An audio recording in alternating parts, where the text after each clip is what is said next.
पालिका निवडणुकीआधी मराठी अमराठीवरून वाद। मराठीमध्ये बोलण्यास नकार दिल्यानं मनसेकडून मीरा रोडमधील फेरीवाल्याला चोप। मनसेविरोधात व्यापाऱ्यांचा मोर्चा। व्यापारी संघटनेचा नव्हे तर भाजपच्या मराठी माणसाविरोधात मोर्चा। मनसे नेते अविनाश जाधव यांचा आरोप। तर मारहाण करणं भाजपला मान्य नाही, कारवाई व्हावी। मंत्री आशिष शेलार यांची भूमिका। राज ठाकरेंविरोधात आक्षेपार्ह पोस्ट करणारा केदार सोमण पोलिसांच्या ताब्यात। आक्रमक मनसे कार्यकर्ते सोमण असलेल्या पोलीस व्हॅनवर देखील धावून गेले। चोप देण्याचा मनसेचा इशारा। लक्ष्मण हाकेंकडून उपमुख्यमंत्री अजित पवारांना शिवीगाळ। महाज्योतीला निधी मिळत नसल्याचा आरोप। गिरगाव चौपाटीवरील आंदोलनानंतर हाके पोलिसांच्या ताब्यात। लक्ष्मण हाकेंची अवस्था भटक्या कुत्र्यासारखी करू, त्यांना महाराष्ट्रात फिरू देणार नाही।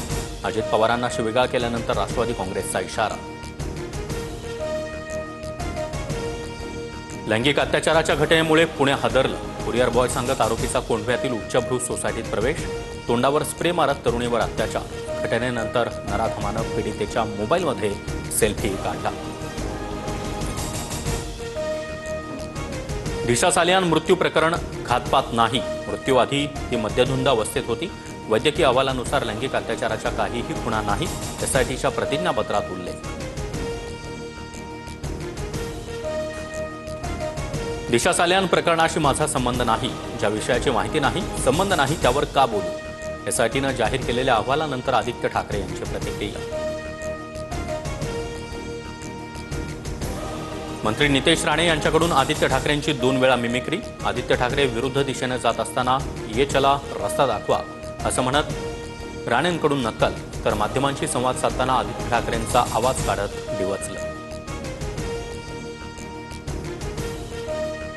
राणेंनी आदित्य ठाकरेंची नाक घासून माफी मागावी। दिशा प्रकरणी राणेंनी आदित्य ठाकरेंवर केलेल्या आरोपांवरून निशाणा। उद्धव ठाकरेंच्या कार्यकाळात पुरावे नष्ट करण्याचं काम तत्कालीन ठाकरे सरकारनंच सतीश सालियान यांची माफी मागावी। भाजप आमदार राम कदम यांचा पलटवार। पडळकर सदावर्ते खोत कुठे गेले? एसटी कर्मचाऱ्यांच्या बाबतीत आता त्यांना दुःख होत नाही। डोळे वटारल्यानं आता ताटाखालचं मांजर झालेत का? ठाकरेंचे आमदार अनिल परब यांचा हल्लाबोल।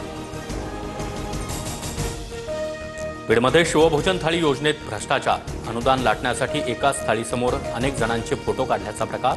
तर व्हिडिओ संदर्भात चौकशी करून पुढील कारवाई करणार, जिल्हाधिकाऱ्यांची माहिती। संत ज्ञानेश्वर माऊलींचा पालखी सोहळा पंढरपूरच्या वेशीवर। ठाकूरबुवा मंदिर परिसरामध्ये पालखीचा रिंगण सोहळा उत्साहात। भंडीशे गावात पालखीचा मुक्काम। संत तुकाराम महाराजांचा पालखी सोहळा पिराची कुरोली इथं विसावला। भाविकांची तुकोबांच्या पादुकांचं दर्शन घेण्यासाठी मोठी गर्दी।